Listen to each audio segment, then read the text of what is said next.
제가 오늘 말씀은요, 그동안 쭉 나누어서 이야기했었던 내용을 취합해서 왜 예수님을 따라가는 데 있어서 우리가 자기 부인해야 하고 우리가 그것이 왜 필요한지에 대한 이야기를 할 텐데, 이게 자기 부인 없이, 그러니까 고통스럽지 않으면서 힘들지 않으면서 예수님도 따라가는 방법을 알려주는 게 얼마나 허무맹랑한 이야기인지를 분명히 우리가 가려고 하는 방향 가운데 고통이 동반될 수 있습니다. 거짓말하고 싶지 않아요. 우리가 받을 어떤 복이 이 땅에서 누리는 안위, 평안, 그냥 느낌적인 감정적인 그런 평안만이 있는 게 아니라는 걸 좀 분명 말씀드리고요. 예수님도 분명히 시작할 때부터 그것에 대해서 단호하고 분명하게 이야기하셨어요. 근데 왜 그러냐면 이게 왜 필요한지에 대한 이야기를 이제 종합적으로 나눠서 이야기하던 걸 이렇게 쭉 한 번에 묶어서 설명을 해드릴 거예요. 예수님을 따라가는 데 있어서 이것이 반드시 필요하구나 라는 것을 좀 함께 나눌 텐데요. 아마 내용 중에 부분적으로는 저거 들어봤던 이야기, 성경의 제 설교 중에서 반복적으로 이야기하던 내용들이거든요. 그걸 하나로 묶어서 이야기를 하는 겁니다. 본 말씀은 마태복음 16장 24절의 말씀인데요. 마태복음 16장 24절의 말씀입니다. 마태복음 16장 24절, 우리가 너무 잘 아는 말씀입니다. 우리 한 목소리로 함께 읽도록 하겠습니다. 시작. 이에 예수께서 제자들에게 이르시되 누구든지 나를 따라오려거든 자기를 부인하고 자기 십자가를 지고 나를 따를 것이니라. 아멘. 여러분, 만약에 예수님이 정말 우리가 예수님을 따르기를 원하셨고 바라셨다면 그것을 통해서 치르게 되어지는 대가에 대한 이야기보다 가면 얼마나 좋은지, 날 따라오면 어떤 것이 기다리고 있는지 이런 기대가 될 만한, 그리고 너무 좋은 이야기만 해주셔도 따라갈까 말까인데 그런 이야기를 해주시는 게 낫지 않겠냐는 거예요. 근데 초장부터 예수님 따라가려고 하는 그 시작 초장부터 처음이 자기를 부인하래요. 그럼 벌써 뭐가 있을지에 대한 부분이 막 기대가 되고, 이거보다 벌써 자기 부인하라고 하는 십자가 지라고 하는 이 내용이 더 크게 다가올 거 아니에요. 그래서 무섭고 두렵고 왠지 끌려가면 고생할 것 같고, 이런 정서들이 우리 안에 자꾸 찾아 들어오게 만드는데 예수님이 이걸 강조하셨단 말이죠. 근데 이건요, 자기 부인이라는 것 안에 담겨있는 엄청나게 놀라운 가장 영광스러운 비밀이 여기 담겨있기 때문에 자기 부인을 이야기하신 거예요. 그러니까 그거 외에 가면 복 받을 거야, 가면 평안할 거야, 가면 모든 상황이 다 잘 될 거야, 이런 얘기가 아니라 자기 부인 자체가, 이거 자체가 얼마나 영광스러운지, 이게 영광스러운 일이라서 저와 여러분에게 자기 부인해라 이 얘기를 하셨던 거였어요. 그래서 그 자기 부인 할 때마다 그 영광에 감격이 돼가지고 예수님을 따라가 나서는 모든 걸음들이 다 기쁨이고 감격일 수 있는 이런 걸음을 걷게 하셨다라는 거죠. 자, 자기 부인이 왜 영광스러운 부르심인지를 나눌 텐데요. 총 3가지 정도로 구분을 지어서 나누려고 해요. 그래서 첫 번째는 자기 부인이라는 것이 왜 영광스럽고, 그리고 왜 자기 부인을 해야 하는가, 왜 자기 부인을 해야 되는가에 대한 부분을 3가지로 나눠서 이야기할 텐데, 첫 번째는요, 우리가 죄인이었었기 때문입니다. 자기 부인이 필요한 이유는 우리가 죄인이었었기 때문이에요. 에베소서 2장 1절에서 3절 말씀에 보면요, 그는 허물과 죄로 죽었던 너희를 살리셨도다. 그때 너희는 그 가운데서 행하여 이 세상 풍조를 따르고 공중의 권세 잡은 자를 따랐으니 곧 지금 불순종의 아들들 가운데서 역사하는 영이라. 전에는 우리도 다 그 가운데서 우리 육체의 욕심을 따라 지내며 육체와 마음이 원하는 것을 하여 다른 이들과 같이 본질상 진노의 자녀였다, 이렇게 이야기를 합니다. 먼저는 이걸 기억하셔야 되는데요, 죄인이었었다, past, 과거라는 거예요. 지나갔다는 얘기예요. 근데 우리가 자꾸 생각할 때 사단이 어떤 전략을 쓰냐면요, 사단은요, 복음은 이루어질 일이 아니라 이루어진 일입니다. 예수님께서 말씀하실 때 요한복음 19장 30절에 십자가에 달리시면서 내가 다 이루었다 이렇게 말씀하셨단 말이죠. 그럼 다 이룰 거야도 아니고 다 이루었다 이란 말이죠. 그러면 이미 모든 죄에 대한 심판과 구속이 완성됐다, 될 것이라는 게 아니라 됐다 이 말입니다. 그러니까 그 이루어진 것을 내 걸로 받기만 하면 그 이전에 있었던 모든 죄의 존재의 문제를 없이 하시고, 주님이 그냥 없이 너를 예수로 보기로 결정하시고 죄인으로 보지 않기로 결정하시는 이 일을 주님이 이루셨다라는 거예요. 오늘 왜 이러죠? 이루셨다. 이미 다 이루어진 일이에요. 근데 우리는 왜 그 다 이루어진 일이고 존재가 바뀌었으면 괜찮은데 왜 또 자기 부인을 해야 합니까? 라고 생각할 수 있는데요. 이전 것은 지나갔고 새 것이 되었다고 성경에서 선언하고 있는데 우리는 새 생명이 되었는데도 불구하고 왜 자기 부인을 해야 되냐는 거죠. 여러분, 우리가 신앙생활을 하고 살아가다 보면요, 복음이 이루어진 일인데 이루어진 일처럼 안 느껴질 때가 있어요. 언제냐? 내 죄인된 모습을 볼 때요. 뭐야? 지나갔다며. 뭐야? 죽었다며. 뭐야? 끝났다며.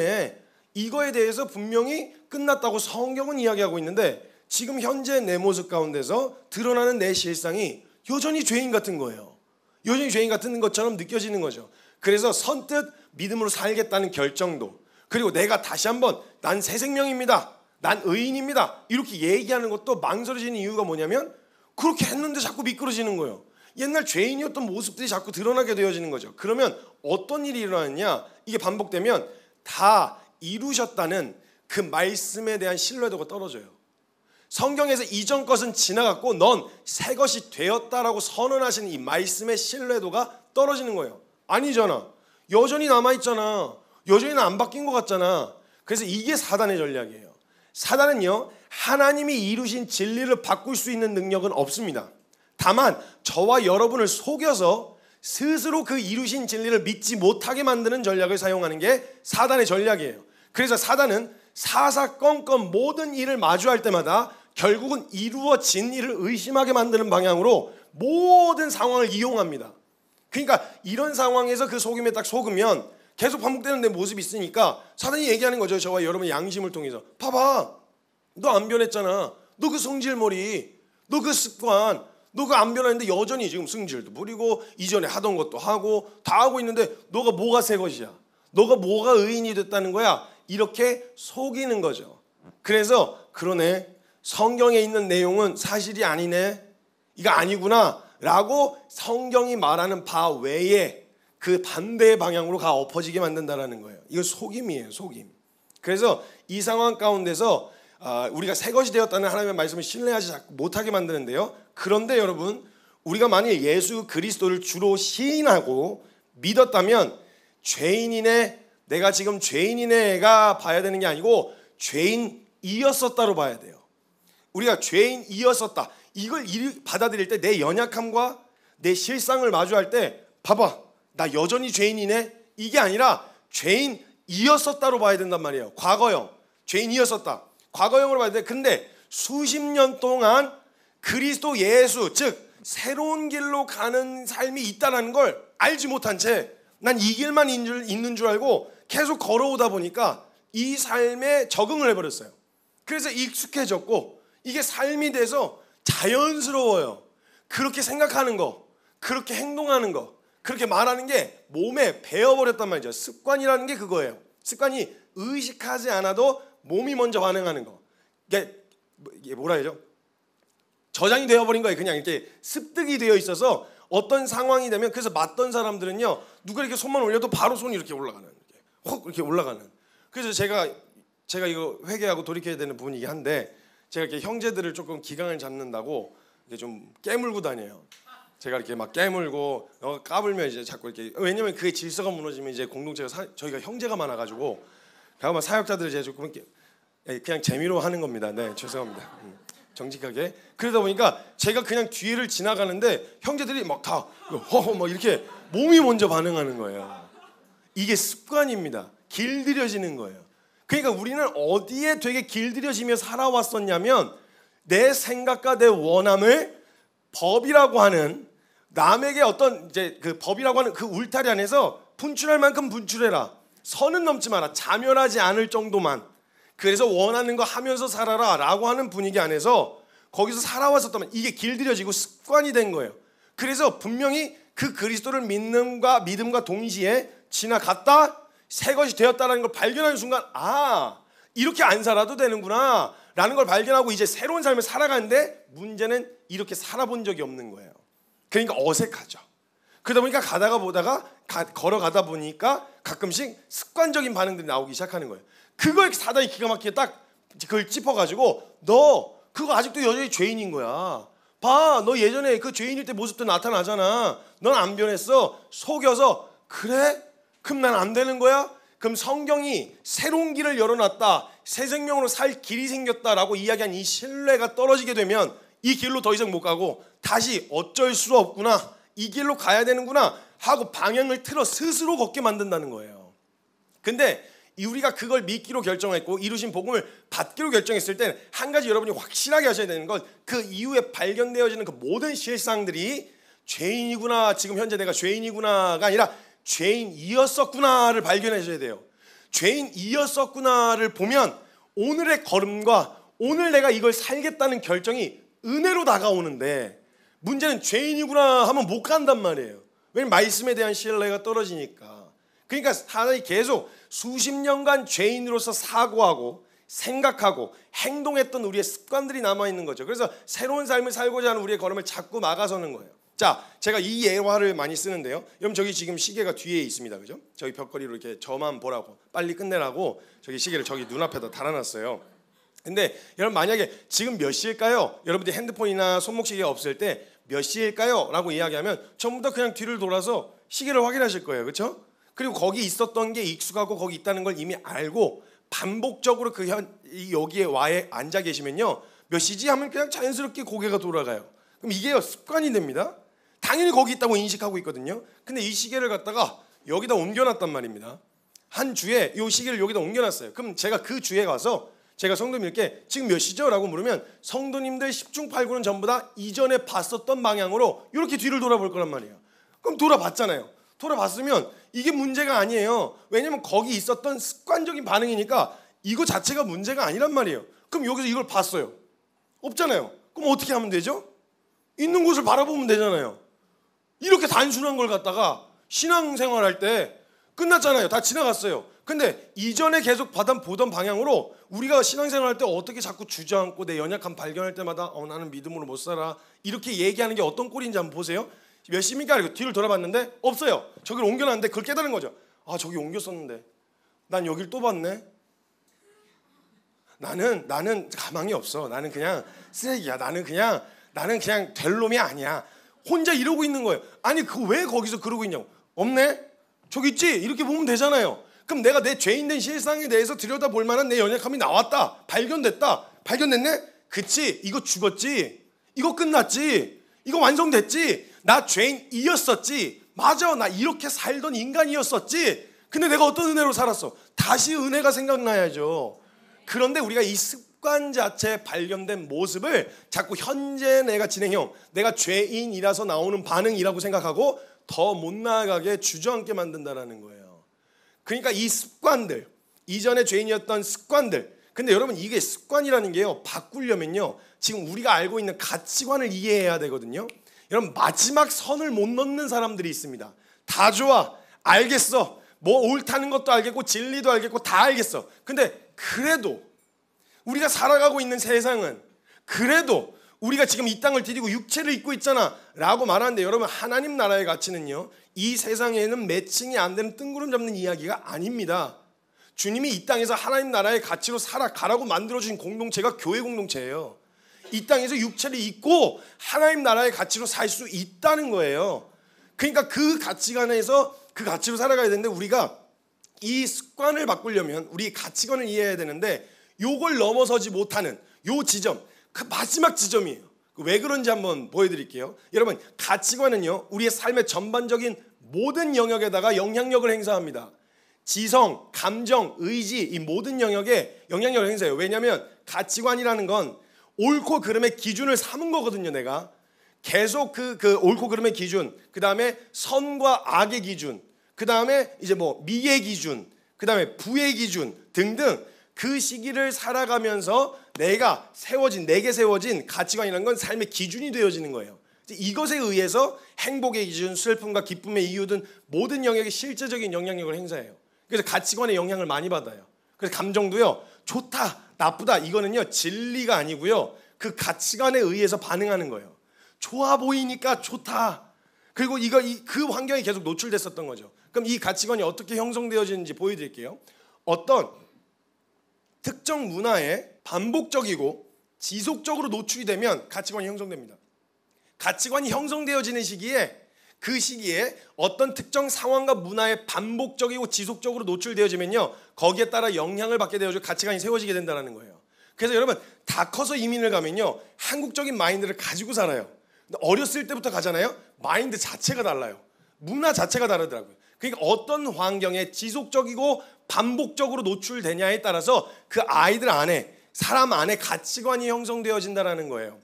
그래서 그 가치관은 우리의 지성과 감정과 의지에 영향을 미치게 되어진다는 거죠. 한번 보여드릴게요. 이게 어떤 의미인지. 저와 여러분은 어렸을 때 가치관이 형성되어지는 시기에 어디에서 태어났냐면 대한민국이라는 나라에서 태어났습니다. 그래서 대한민국의 역사와 그 문화와 분위기에 지속적인 영향을 받아왔어요. 그렇죠? 그렇기 때문에 이게 지성과 감정과 의지의 영역에 실제적인 영향력을 행사하는데요. 저와 여러분 대한민국에 살았기 때문에 일단 이 대한민국이라는 땅에서 정체성을 갖고 있어요. 두고 있단 말이죠. 그래서 일단 스포츠냐 아니면 뭐 무슨 경기냐 상관없어요. 일단 뭐든지 이 나라만 걸리면 얘네는 밟아 이겨야 돼요.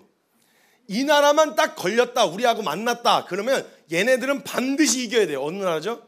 일본. 여러분 지금 근데 일본으로부터 피해를 받으신 적이 있으신가요? 물리적으로 순사한테 잡혀가서 고문을 당하시거나 고춧가루 물을 드셔보신 적 계신가요? 없죠. 없는데 저와 여러분의 정서, 감정은 왜 이게 용납이 안 될까요? 왜 일본에 대한 그런 정서를 가지고 있을까요? 그렇잖아요. 지금 물리적으로 내가 뭔가 피해를 본 게 아니잖아요. 일본으로부터. 일본 제품 많이 쓰고 계시고요. 옷도 입고 계시잖아요. 근데 왜 지금 그런 정서가 찾아 들어왔죠? 저와 여러분이 가치관이 형성되어지는 시기에 역사를 통해서 그리고 주변 환경과 문화를 통해서 우리에게 어떤 피해를 줬었는지 지속적으로 반복적으로 들어왔던 거예요.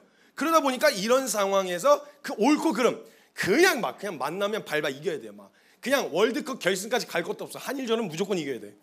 한일전 뭐라도 붙었다 그럼 무조건 이런 정서가 찾아 들어온단 말이에요. 그리고 문화와 정서가 또 달라요. 나라마다. 제가 한 번은 이제 그 공부를 하러 잠깐 이제 해외에 있었을 때 그때 이제 저희 선생님이 영국 분이셨어요. 영국 분. 근데 영국 분인데 그 영국 하면 뭐예요? 젠틀이잖아요. 젠틀. 너무 이렇게 나이스하고. 근데 그래서 밥을 먹는데요. 식탁에서 저랑 얘기를 하는데 코가 이렇게 크시거든요. 코가 이렇게 크신데 앞에 있는 냅킨으로 밥을 먹다가 코를 푸시는데 막 푸악 하고 푸시는 거예요. 이건 저희 그냥 식탁 문화에서 저는 아무리 코가 있어도 저는 막 숙여서 한다든지 아니면 나가서 풀고든지 이랬었는데 이게 그냥 별로 그렇지가 않은가 봐요. 근데 이게 그래서 문화 충격을 느끼는 거죠. 정서적으로. 그리고 심지어 또 어떤 일이 있었냐면 제가 이제 중국 지하교회 그 리더들하고 같이 훈련을 받았었거든요. 근데 거기 중국 그 자매가 있었는데 예쁘게 생겼었어요. 세속적으로 예쁘게 생겼었는데 친해지고 싶었어요. 그래갖고 이제 밥을 먹는데 앉아갖고 이야기하는데 테이블에 앉아서 그룹별로 이야기를 나누고 있었어요. 그래서 제가 이제 중자매랑 같이 대화를 나누고 있었는데 대화를 나누다가 밥을 먹는데 대화를 나누고 있었는데 얼굴이 굉장히 가까이서 이렇게 잘 안 들리니까 이렇게 대화를 하고 있었단 말이에요. 근데 갑자기 그 자매가 뭐 손으로 가리고 그런 것도 없어. 갑자기 하더니 제 얼굴에다 트름을 뱉는 거예요. 그래서 저는 싫다는 말로 돌려서 하는 건가? 아니면 싸우자는 건가? 같이 밖에 나가서 한번 뜨고 올까?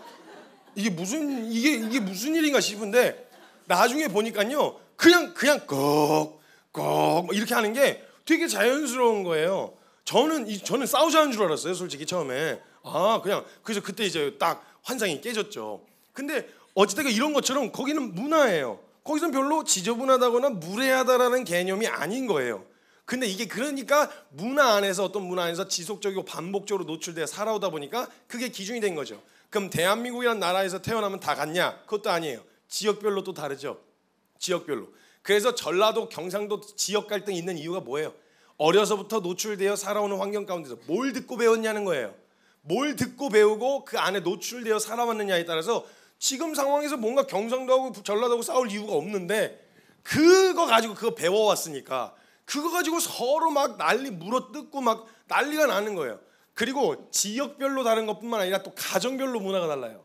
어떤 가정은 되게 열려 있고 어떤 가정은 되게 좀 폐쇄적인 것 같고 그렇지만 거기 안에서 또 옳고 그름의 기준이 디테일하게 또 달라지죠. 이것처럼 가치관이 형성되어진다는 건 가치관을 형성되어지는 시기에 어떤 문화, 어떤 환경에서 지속적이고 반복적으로 노출되어졌는지에 따라서 그게 형성이 되어진다는 거예요. 그러니까 애를 어디다 둘 거냐는 거예요. 한마디로 말하면 아이들 가치관을 어떻게 세우느냐에 따라서 옳고 그름, 그 다음에 그 아이들의 행보가 결정되는데, 이 아이들을 지속적으로 반복적으로 노출되어지는 교육과 환경을 어떤 환경에다 둘 것인가, 그 이야기인 거예요. 그게 평생을 좌우해요. 그러니까 그 생각, 그 가치관이 있으니까 감정을 지배하잖아요. 그 생각 때문에 감정. 그래서 나중에는요, 이 가치관을 때려 부신 다음에 새로 쌓아야 돼요. 만약 잘못 쌓이면 가치관을 먼저 허문 다음에 다시 세워야 되기 때문에 이거 쉽지 않단 말이에요. 그러니까 이런 문화 안에서 되어지면요, 이제 노출되어지면 어떻게 되냐, 흐름이 있습니다. 첫 번째는 익숙해져요. 그 환경에 있으면 이게 처음에는 뭐지 하다가 그 환경이 익숙해집니다. 그래서 아이들이 학교 처음 가면 어색해 하다가 가게 되어지면 그냥 학교 가는 게 당연한 거잖아요. 익숙해집니다. 그 다음에 어떻게 되냐, 습관이 됩니다. 습관의 단계로 넘어가게 되어지면 그때부터는 이 사람을 통제하거나 컨트롤하기가 쉽지가 않습니다. 스스로를. 왜냐하면 무의식 중에서 그냥 나오거든요. 습관이라는 게 그렇게 무서워요.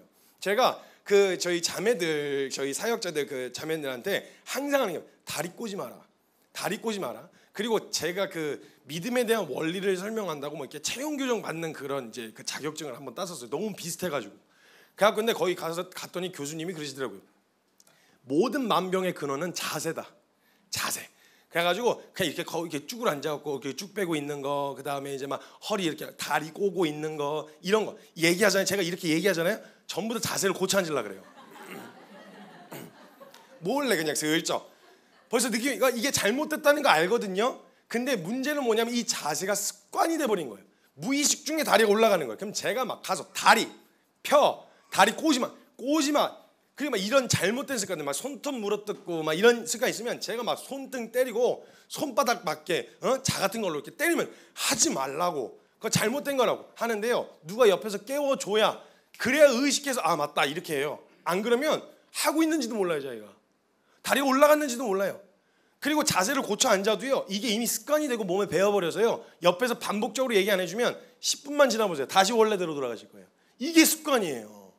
그러니까 저와 여러분이 살아왔었던 삶 가운데서 습관이 되고 나면 어떻게 되어지냐면 자연스러워집니다. 어색하지가 않아요. 뭔가 생각하고 이거 다음에 이거 다음에 이거 이렇게 하는 게 아니라 그냥 물 흐르듯이 자연스러워져요. 습관이 되고 나면. 그리고 다음에 이게 반복되어지니까 일상이 됩니다. 그게 삶이 되는 거예요. 그럼 여러분 생각해 보세요. 저와 여러분이 지금까지 살아왔던 삶이 하나님 나라의 가치대로가 아니라 내 인간의 정욕과 원함을 법이라고 하는 테두리 안에서 할 수 있는 만큼 표출하며 살아오는 삶을 지금까지 수십 년을 살아왔어요. 그게 익숙해요. 그게 자연스러워요. 그게 습관이 됐어요. 근데 은혜를 알게 돼서 그래, 이렇게 살면 안 되겠구나 라는 걸 깨닫고 방향을 틀었는데 이게 어떻게 한 번에 삶이 되냐고요. 그러면 그 안에서 방향을 틀었어도 무의식 중에 나오는 자꾸 그리로 돌아가려고 하는 관성의 법칙이 있단 말이죠. 돌아가려고 하는 거예요. 자꾸 원래대로. 그럼 그걸 발견할 때마다 우리는 뭘 의식해야 돼요? 주님이 그걸 깨닫게 하시고 발견하게 하실 때는요, 너 기억해, 너 지금 자꾸 돌아가려고 그래? 제가 옆에서 지도해 주는 것처럼 발 펴, 다리 꼬지 마, 그런 거 하면 안 돼, 이렇게 교정해 주는 것과 같이 주님이 우리의 실상을 보게 하시면서 안 돼, 너 지금 가만히 있으면 그리로 가겠다, 정신 차려, 너의 실상은 이러했잖아, 너 죄인이었었어, 어디로 가는지 방향 정확하게 잡아, 이 얘기를 알려주시는 거예요. 그럼 그때 그걸 발견할 때마다 난 여전히 죄인이야, 난 도저히 못 가겠어가 아니라 그래, 습관이 되었기 때문에 힘든 거 알아, 자연스럽지 않은 거 알아, 익숙하지 않은 거 알아. 맨날 밖에서 노숙하던 고아가 어느 날 아들이 돼서 침대에서 자는 게 어색해서 옆에서 쭈그려 잘 수 있는 거 알아요. 그럼 그렇다고 해서 다시 밖으로 노숙하러 나가지 말라고, 지금 천천히 해도 돼, 그건 괜찮아. 그 방 안에서 막 쭈그려 자기도 하고 소파에 기대서 자기도 하고 하는 게 좋은데 점점 더 침대로 가, 그거 네 거야, 네가 거기 가서 자면 돼. 처음에 어색해서 잘 안 되다가도 하다가 거기에 노출되고 하다가 보면 그 삶이 다시 원래 내 것처럼 되찾아진다라는 거예요. 근데 우린 어디에서 자꾸 머뭇거리냐면 습관이 되어서 돌이키려고 하는 방향을 가다가 옛 습관이 나오면 다시 자꾸 그냥 아예 안 할래. 그걸 못 뛰어넘고 거기서 제자리 걸음하는 거예요. 대부분의 경우. 그래서 시간이 지나고 아무리 이제 그 수십 년 동안 신앙생활도 여기를 못 넘어서면 진짜 누릴 수 있는 은혜를 못 누린 채로 여기서 맴돌 수밖에 없게 되어진다라는 거예요. 그래서 특정 문화에 지속적으로 노출이 되어서 반복되어지면 익숙해지고 습관이 되고 자연스러워지고 일상이 되고 삶이 되는 거예요. 근데 우리가 지속적이고 반복적으로 노출되어지는 환경과 문화는 어떤 환경이었냐? 하나님 나라의 가치하고는 전혀 상관없는 인간의 정욕을 원하는, 자멸하지 않을 만큼 꽃 피우도록 만들어 놓고 형성해 놓은 세속적 가치 한복판에서 살아오고 있었단 말이죠. 그래서 그 모든 문화가 굉장히 죄 친화적이에요. 죄 친화적인 문화 안에서 살아왔었단 말이죠. 그래서 이 말은 죄인이었었던 우리가 죄인으로 사는데 너무 특화된 환경이라는 거예요. 너무 특화된 환경인 거죠. 그래서 지속적으로 노출되어 살아왔기 때문에 그 삶이 익숙해지고 습관이 되어버린 거예요. 그러니까 법이 허용하는 테두리 안에서 서로 자멸하지 않는 선 안에서 육신의 정욕, 안목의 정욕, 이생의 자랑을 추구하는 그 세속적 가치 한복판에서 살아왔던 거예요. 이 가치관이 나의 지정의를 지배해서 내가 옳다고 여기는 하나님의 말씀과 하나님 나라의 가치를 생각할 때 뭔가 막연하고 익숙하지가 않고 어색하고 그렇게 사는 게 내 옷이 아닌 것 같게 만들었던 이유가 거기 있었던 거예요. 그렇게 세워져 왔으니까. 그럼 이제 우리는 알아요. 죄인이었었다. 난 새로운 생명이다. 그럼 이제 이전에 익숙했던 삶을 버리고 새로운 삶으로 살기로 한 거니까 당연히 어색하죠.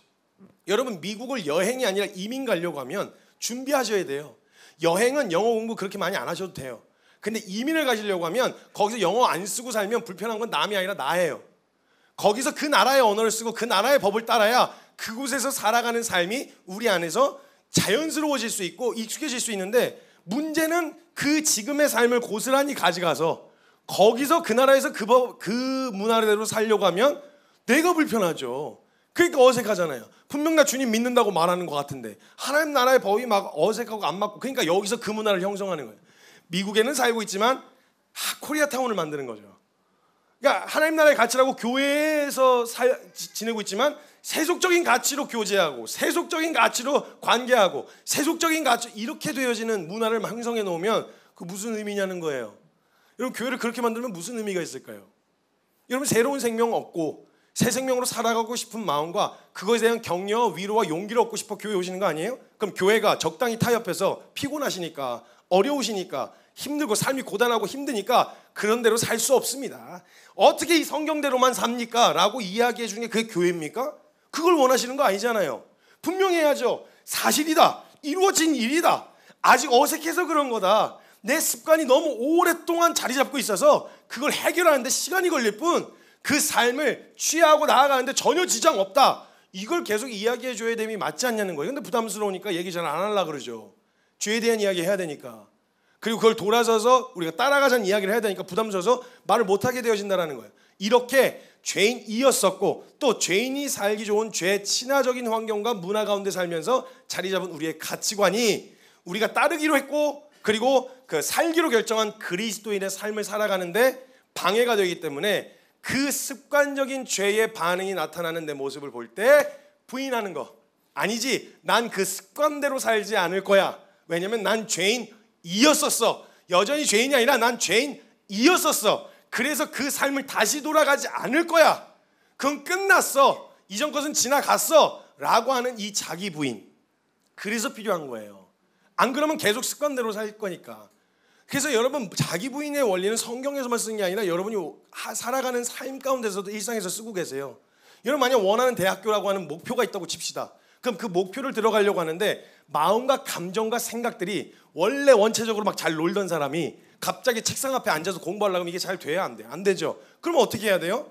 원래 이렇게 잘 놀고 이렇게 잘 안 되는 성격이니까 나는 안 될 놈이구나. 이게 아니잖아요. 목표가 뚜렷했으면 내가 밖에 뛰놀고 싶은 나의 원함과 욕구를 부인하고 책상에 앉아야 공부 시작할 수 있고 그 목표에 한 걸음 다가갈 수 있는 거 아니겠어요? 그러니까 이 일상에서도 쓰는 자기 부인인데 내가 나아가는 삶의 목적이 되셨다는 거예요. 예수님이. 지금 오늘 저와 여러분이 자기 부인을 한다는 말이 무슨 말이냐면 내 인생의 목적이 내가 나아가는 삶의 방향이 예수가 되었다. 그래서 난 오늘 내게서 드러나는 이 죄의 실상에 대해서 그냥 넘어갈 수가 없다. 그래서 이거 아니야. 이게 자꾸 나아가는데 방해가 돼. 부인하고 따라가는 거. 이거 부인하는 과정을 통해서 나는 오늘 확인하는 거예요. 왜냐면 대학교가 나에게 그 정도의 가치가 없으면 그 정도 부인하면서 책상 머리 앞에 앉아있지 않을 거예요. 코피 쏟아가면서 공부 안 할 거라고요. 근데 그게 내 삶의 가치가 있는 대상이 되었기 때문에 자기 부인하잖아요. 자기 부인하려고 하는 순간마다 확인하시는 건 이마만큼 주님이 내게 그 정도의 가치가 되셨다라는 거예요. 이런 원함과 그냥 해도 아무 말 안 해. 남들이 그냥 그렇게 살아도 된대. 그냥 그렇게 가도 된대. 그렇게까지 피곤하게 하지 말래. 그런데 알아. 다 안다고. 그래, 뭐 이거 하고 안 하고 때문에 내가 구원 받고 못 받고 이런 주제까지가 아니라는 건 나도 알아. 근데 내가 오늘 주님 앞에 나아가는데 더 성큼성큼 걷고 싶은데 걸어지지 않도록 자꾸 발목 잡는 이거 답답해서 내가 못 견뎌서, 맞고 틀린 게 아니라 내가 못 견뎌서 나 이거 해야 되겠어. 그래서 부인하는 그 과정 고통스러워요. 근데 그 고통 가운데 여러분 기억하시라고요. 내게 예수 그리스도가 어느 정도의 가치가 되셨는지. 싫은 거예요. 알아. 이게 편한 거 알아. 이게 이렇게 가는 게 습관대로 하는 게 되게 편해요. 안 좋은 거 알면서도 되게 편하다고요. 그런데 그걸 부인하는 모든 과정들 가운데서 예수 그리스도의, 내게 있어 예수 그리스도의 가치를 확인하는 시간이라는 거예요. 제일 중요한 첫 번째는 죄인이라는 걸 알아야 되겠죠. 그래서 에베소서 1장 1절에서 3절의 말씀처럼 내가 생각하는 대로 육체와 마음의 원하는 대로 행하면 정확하게 어디로 가냐? 본질상 진노의 자녀 짓을 하는 자리로 간다라는 거예요. 그러니까 이걸 그대로 냅두면 그렇게 살아가니까 이걸 부인하고 내가 따르려고 했었던 그 방향으로 가야 되기 때문에 자기 부인이 필요한 겁니다. 근데 그 자기 부인을 통해서 뭘 보게 되냐? 예수 그리스도가 얼마나 내가 확실한 목표가 되었고 내 인생의 확실한 목적이 되었는지를 그 자기 부인하는 자리에서 발견하게 되어진다는. 그래서 자기 부인은 영광스러운 부르심입니다. 두 번째입니다. 두 번째는요, 자유의 선포입니다. 여러분, 이 자기 부인은요, 자유인이 되었음을 선포하는 공식적인 선언입니다. 로마서 8장 1절에서 2절 말씀에 그러므로 이제 그리스도 예수 안에 있는 자에게는 결코 정죄함이 없다. 이는 그리스도 예수 안에 있는 성령의 생명의 성령의 법이 너를 죄와 사망의 법에서 해방시켰다. 너 자유인이다. 이렇게 이야기를 해놓으신 거예요. 그 로마서 6장 6절에서 7절 말씀에 보면 이렇게 적혀 있습니다. 우리가 알거니와 우리의 옛 사람이 예수와 함께 십자가에 못 박힌 것은 죄의 몸이 죽어 다시는 죄에게 종노릇하지 아니하려 함이니 7절 이는 죽은 자가 죄에서 벗어났다는 거예요. 벗어나 의롭다 하심을 얻었습니다. 아멘 하셔야 됩니다, 여러분. 아멘. 예수 그리스도께서 이루신 십자가의 복음으로 인해 죄에 그냥 끌려다닐 수밖에 없었어요. 왜냐하면 다른 길이 없었잖아요. 내게 원함과 내 생각대로 내가 하고 싶은 내 모든 안목의 정욕, 육신의 정욕, 이생의 자랑 그걸 펼쳐 보이면 그대로 원하는 대로 가면 기가 막히게 하나님 말씀에 위배되는 반역의 자리에 선다고요. 그 끝에는 항상 파멸과 죽음밖에 없다고요. 진짜 그 원함 한번 내버려 둬보세요. 저와 여러분이 하고 싶은 대로 원하는 대로 그대로 한번 방치해보세요. 여러분 인생 어떻게 되나? 자고 싶은 만큼 자고 하고 싶은 만큼 하고 먹고 싶은 만큼 먹고 그냥 인생을 방치해보세요. 어디로 가나? 기가 막히게 저와 여러분 인생 피폐해져요. 일단 저와 여러분이 건강하게 건강한 사람으로 육체든 생각이든 살아가려면요, 기가 막히게 희한하게 내 원함을 부인해야 되는 자리에 꼭 서요. 그래서 운동하려고 하면 아침에 나가기 싫어. 이런 날 여러분 아침에 나와서 운동해 정말 힘들어요. 저도 일정 마치고 돌아와서 운동하기 직전이 제일 힘들어요. 할까 말까? 그리고 운동을 시작하기 전에 제일 힘든 게 하체 운동이거든요. 제가 이제 열심히 웨이트를 하고 있는데 하체를 할 순간이 되면 항상 고민해요. 할까 말까 자기 부인하고 서는 거예요. 왜냐하면 전 다리가 제일 중요하거든요. 무릎이 다 다친 이후에 하체 운동이 제일 중요하기 때문에 빼놓으면 안 되는데 제가 그걸 하면서 항상 망설여요. 근데 부인하고 서는 거예요. 그래서 저 웬만 다리 무릎 아작이래. 너무 상스러워요. 무릎이 상하고 나서 원래 이거 완전히 다시 꺾어서 이게 하는 게 안 돼요. 근데 제가 어떻게 했냐면 하나님 뭐 되게 신령해 보이는 것 같지만 뭐 그런 마음까지는 아니었지만 기도할 수 있는 무릎은 돼야죠. 무릎을 꿇을 수 있어야 됩니다. 제가 그래서 하나님 앞에 기도하면서 운동할 때 그러면 주님이 갑자기 무릎을 유연하게 해주셔가지고 기도할 때 무릎이 이렇게 되지 않았어요. 전 그때 눈물 쏟아가면서 무릎 꺾었어요. 제가 무릎 연골하고 이게 다 나가가지고 이게 진짜 조금 회복이 더디고 오래 걸렸었는데 지금도 그렇지만 제가 이걸 꺾는데 무릎을 꺾을 때 이게 무릎 꿇을 수 있는, 제가 완전히 주저앉아서 무릎을 꿇을 수 있는 정도로 꺾어야 된다라고 하는 생각에 진짜 눈물 콧물이 막 줄줄 나왔어요. 이거 꺾을 때 벽 잡고 다리를 무릎 밀어 넣는데 막 눈물 콧물 막 나오고 그랬어요. 이 부인의 과정이 있어요. 그 과정은 고통스러워요. 근데 그걸 꺾고 났을 때 저는 무릎을 꿇을 수 있어요. 이런 원리라는 거예요. 이런 원리. 묶여 있었단 말이죠. 내 원함과 정욕대로면 기가 막히게 그리로 가서 그때는 다른 길이 없어서 목에 사슬을 찬 것처럼 쫙 하고 잡아당기면 내가 이걸 벗어날 근거도 없고 벗어나지도 않으니까 그냥 쫙 하면 그 욕구대로 그 원함대로 정욕대로 그냥 그렇게 끌려갈 수밖에 없었단 말이에요. 그런데 주님이 예수 그리스도의 십자가를 통해서 지금 선언하시는 거예요. 내가 그거 끊어놨다. 너가 지금 그 집에서 종로로 타고 있었는데 그 노예 문서 내가 다 찢어놨다. 법적으로 너는 자유인이야. 법적으로 넌 자유인이라고. 그리고 사실이 물리적으로 풀리게 되어졌어. 근데 노예로서 살던 습관이 있잖아요. 그래서 그 삶에 대해서 벗어나는데 두려움이 있는 거죠. 막막한 거예요. 막연한 거예요. 그렇게 안 살아봐서. 그러니까 이런 상황 가운데 새로운 생명과 길을 열어 보이신 거죠. 사망의 길을 갈 수밖에 없었고 그 길밖에 없다고 생각해서 거기에 서 있었는데 잘못되었음을 알아도 벗어날 수가 없는 거예요. 능력으로는. 근데 주님이 그걸 이루신 거죠. 근데 앞서 이야기한 것처럼 죄인으로 살던 고아처럼 살던 습관이 남아서 그 습관으로 인해 비춰지는 내 모습 때문에 나는 여전히 매여 있다고 착각하는 거예요. 왜냐하면 노예 문서를 찢으셨는데 내 몸뚱아리는 지금 그 집 안에 있거든요. 그러니까 여전히 날 지금까지 오더를 내리던 그 옛 주인이 아직 내 눈앞에 있단 말이에요. 그러다 보니까 나 아직 안 벗어나신 것 같아. 그리고 사슬을 차고 있는데 이 사슬이 끊어내셨는데 이 아직 손목에 채워져 있는 것 같은 느낌이 드는 거죠. 그러니까 나는 아직도 여전히 묶여 있다. 이런 생각이 자꾸 찾아 들어오는 거예요. 여러분 쇼생크 탈출이라는 영화 아시죠? 거기서 마지막에 그 어떤 한 흑인 그 나오는 등장인물이요. 수십 년의 시간 동안 감옥살이를 하다가 교도소에 있다가 이제 가석방이 됐어요. 그래서 나가서 마트에서 지금 일을 하는데 그 교도소에서는 그 화장실을 함부로 못 가고 다 허락받고 가야 되니까 거기서 이렇게 마트에서 이렇게 캐셔를 하고 있다가 그 점장님, 매니저님, 저 화장실 좀 갔다 와도 될까요? 이렇게 묻는 거예요. 그러니까 그 매니저가 제발 그런 거 묻지 좀 말고 지금 알아서 해. 이런데 그게 안 되는 거예요. 왜냐면 그렇게 살아왔어서. 그러니까 그게 그렇다고 내가 아직도 여전히 거기에 매여 있다고 생각하게 되어지고 거기에 너무 익숙하게 길들여져 있었다라는 거죠. 그러면 여러분 이 상황 가운데서 이런 생각이 찾아 들어올 때 어떻게 하셔야 되냐? 진리가 결론입니다. 말씀이 결론이에요. 죄에서 해방하실 것이다가 아니라 이미 해방하셨습니다. 모든 노예 문서가 찢어졌고 이미 자유하게 되어졌다라는 거예요. 그럼 내가 지금 죄에서부터 벗어나 종로로 타던 곳에서 벗어나서 내가 지금 자유하게 되었다는 걸 어디서 확인할 수 있느냐? 내가 노예였는데 자유인이 되었다는 걸 어떻게 확인할 수 있냐? 옛 주인의 허락을 받지 않고 문 밖을 나가 봐야죠. 그래야 못 붙잡네. 나한테 더 이상 영향력을 행사할 수가 없어졌네. 이걸 확인하는 자리가 거긴데 집 안에 있으면서 내가 자유인이라고요? 그렇다니까 말만 계속 듣는 거예요. 해보지는 않고 저 자유한 거 맞아요? 저 죄에 대해서 저 자유 안 한 것 같은데 쟤 아직도 막 소리 지르는데요? 저 막 물 가져오라고 그러잖아요. 아니 너 그럴 이유가 없다고. 넌 지금 자원봉사하는 거야. 너가 이전에는 법적으로 그렇게 해야 되는 게 맞았는데 노예문서를 내가 찢었는데 너가 지금 거기서 물 떠다 주고 있으면 너 지금 발런티어야. 자원봉사하고 있는 거라고. 네가 스스로 하고 있는 거야. 엎어지고 있는 거야. 익숙하지 않겠지만 소리는 질러도 문 밖으로 나가는 너의 걸음을 잡을 수가 없어. 끝났으니까.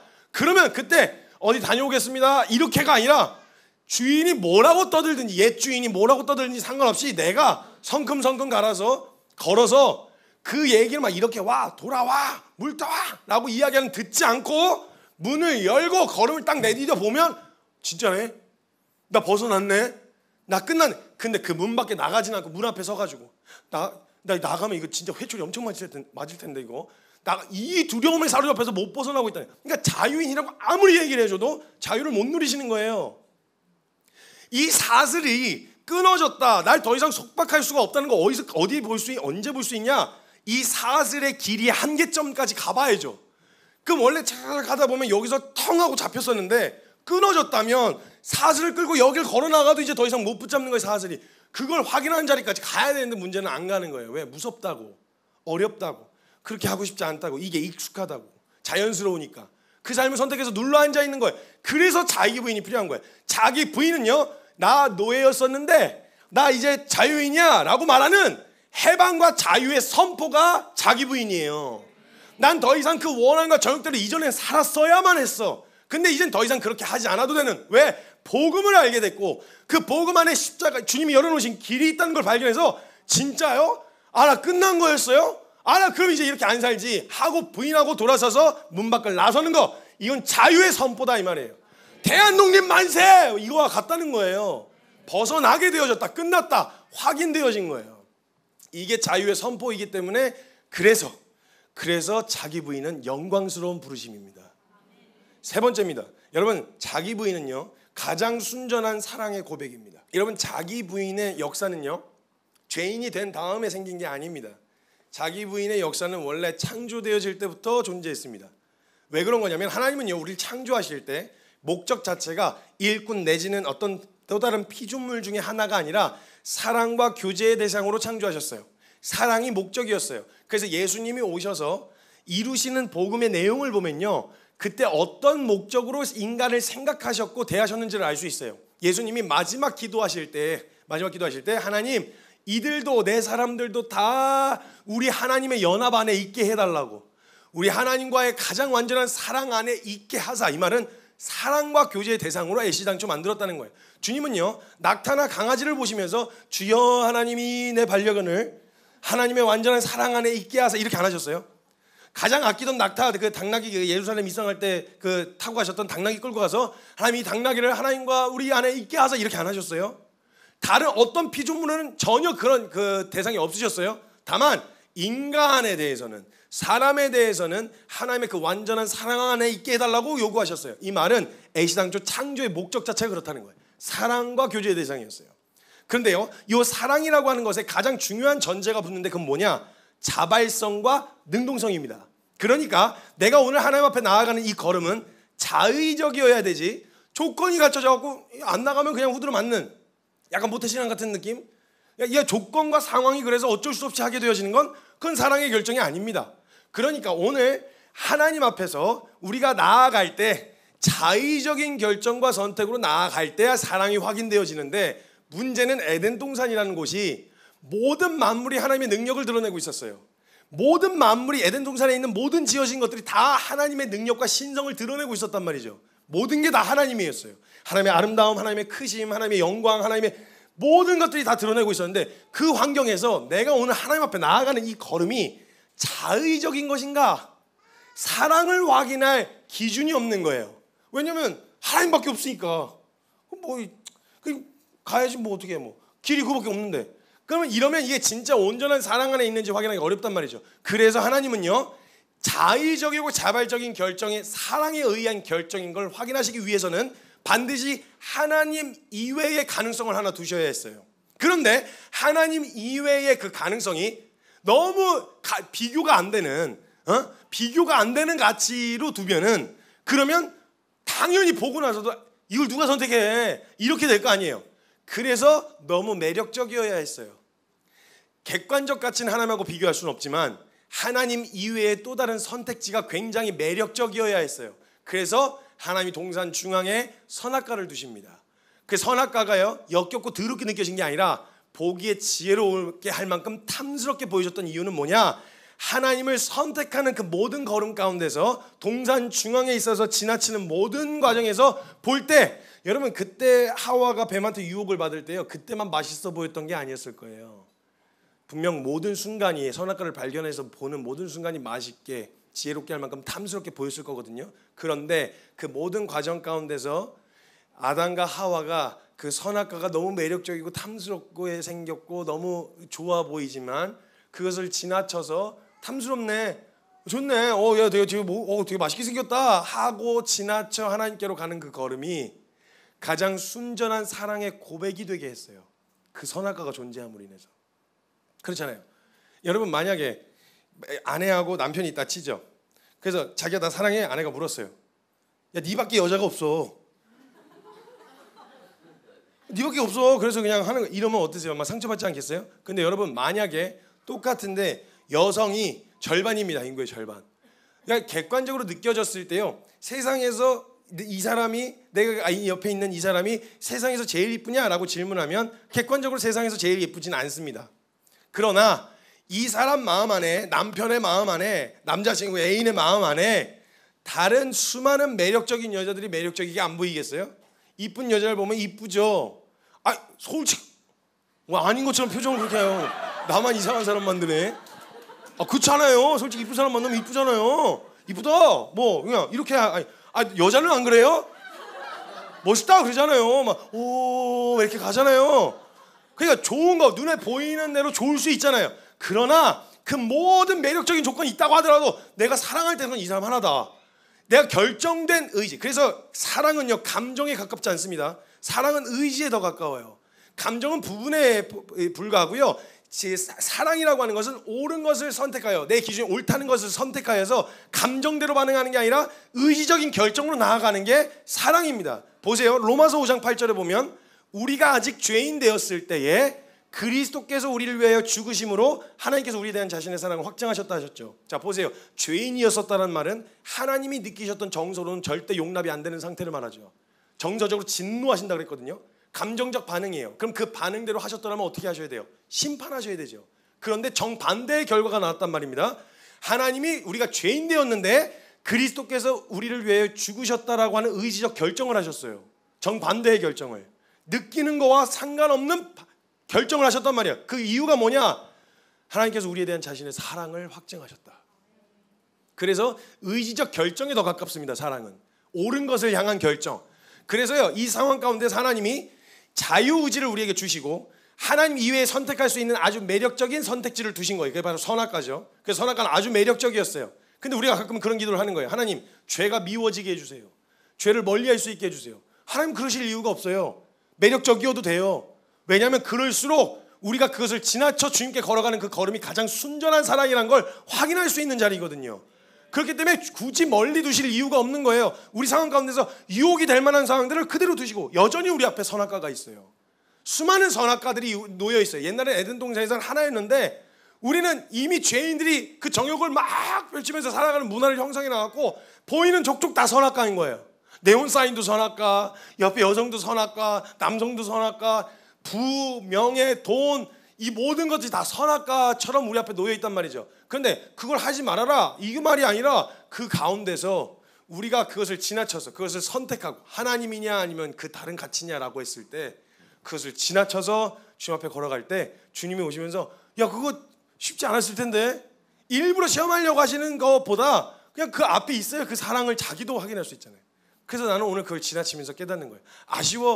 아쉽긴 한데 지나치면서 깨닫는 건 내가 주님, 나에게 있어 주님은 내가 이 모든 것들이 선악과가 한 그루가 아니라 만 그루, 10만 그루가 있어도 그게 하나도 내게 뭐 주님 앞에 나아가는데 저기가 되지 않을 만큼 상관없는 거예요. 한 그루만이 아니라 몇만 그루가 있어도 상관없었어요. 상관없는 거예요. 만약에 주님을 사랑하면요. 그러니까 이걸 지나쳐 거는 모든 걸음들이 사실은 사랑의 고백이었다 이 말이에요. 제가 한번 어떤 SNS에서 글을 보는데 어떤 여자가 쓴 글이었어요. 이렇게 적혀 있더라고요. 나는 당신이 나에게 해주는 1000번의 남자친구한테 썼나 봐요. 이렇게 썼더라고요. 당신이 나에게 해주는 1000번의 이벤트보다 난 당신이 내가 하지 않아줬으면 좋겠다고 말하는 그걸 나를 위해서 하지 않는 걸 보면 난 이제 나를 얼마나 사랑하는지도 확인이 된다. 이런 내용의 글이었어요. 동의가 되시나요? 물론 이 자매가 1000번의 이벤트는 받아보고 얘기하는 건지 모르겠지만 1000번의 이벤트보다 막 꽃다발 갖다 주고 뭐 이렇게 하는 것보다 내가 진짜 이거 하지 않았으면 좋겠어, 나 진짜 이거 안 했으면 좋겠어 라고 말하는 그것을 하지 않는 게, 아, 이 사람 진짜 자기가 원하는데도 이 사람이 원하지 않으면 하지 않는다. 의지적인 결정이죠. 하지 않는다라고 하는 이 결정을 하는 모습을 볼 때 기쁘다. 여러분, 하나님께 우리가 드리는 어떤 뭐 좋은 이런 거보다 우리가 하나님이 진짜 기뻐하시지 않는 자리를 지나쳐서 어떤 모습이든 상관없어요. 뭘 갖고 왔냐 안 갖고 왔냐 이거 상관없어요. 그걸 지나쳐서 주님께로 걸어 나오는 모습을 보면 주님이 가장 기뻐하시는 걸음이라는 거예요. 여러분, 그래서 자기 부인해서 주님 앞에 눈앞에 보이는 선악과들을 지나쳐서 내 원함과 정욕이 아니라 그것을 지나쳐서 주님께로 걸어오는 그 기쁨, 그 과정을 통과하느라고 너덜너덜해졌어. 막 완전히 초췌해졌어. 그 가시밭길과 그 선악과를 지나쳐 오느라고 완전 너덜너덜해졌는데 그걸 지나서 주님 오매불망 거기를 기다리고 계시다가 그 통과하기를 기다리고 계시다가 거기를 모습이 딱 비춰지면서 걸어 나온 모습을 보시면 그게 하나님은 어떤 모습이었든 상관없이 너무 기쁘신 거예요. 그걸 다 통과하고 왔어? 야, 그거 어떻게 그걸 통과하고 왔어? 야, 그거 쉽지 않았을 텐데 그걸 어떻게 지나쳐서 오기를 바라셨으면서 그거 어떻게 어때? 이야, 그걸 어떻게 지나쳤지? 이게 가장 기쁘신 거예요. 주님께 올려드리는 무슨 사역의 열매와 결과보다요, 우리가 주님을 사랑하는 그 순전한 마음으로 선악과들을 지나쳐 주님 앞에 걸어간 걸음을 주님은 더 기뻐하실 거라는 거예요.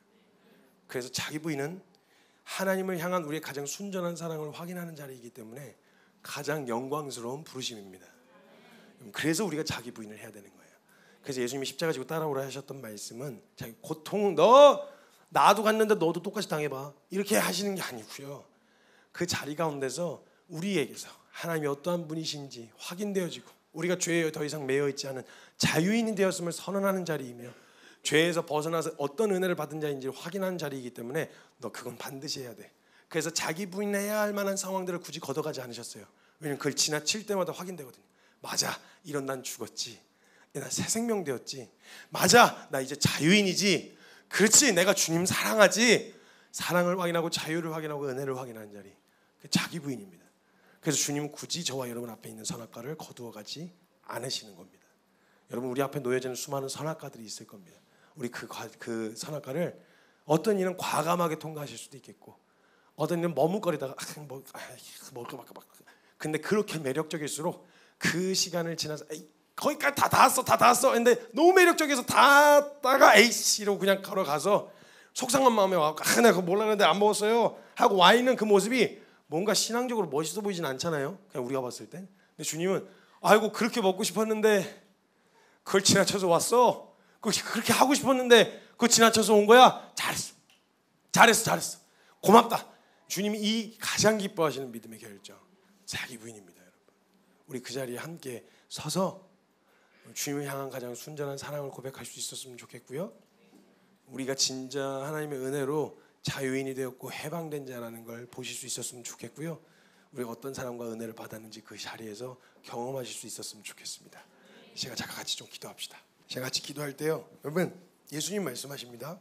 먼저는 우리가 왜 자기 부인해야 하냐 할 때 이런저런 다른 이유가 아니더라도 제일 먼저 예수님이 말씀하셨습니다. 나를 따라오려면 자기를 부인해라. 제가 나더 팬이라고 하는 책, 팬인가 제자인가라고 하는 책을 보면서 거기에 이 문구가 있었어요. 부르시면 가장 영광스러운 부르심입니까? 자기 부인이라고. 이게 왜 영광스러운 부르심일까?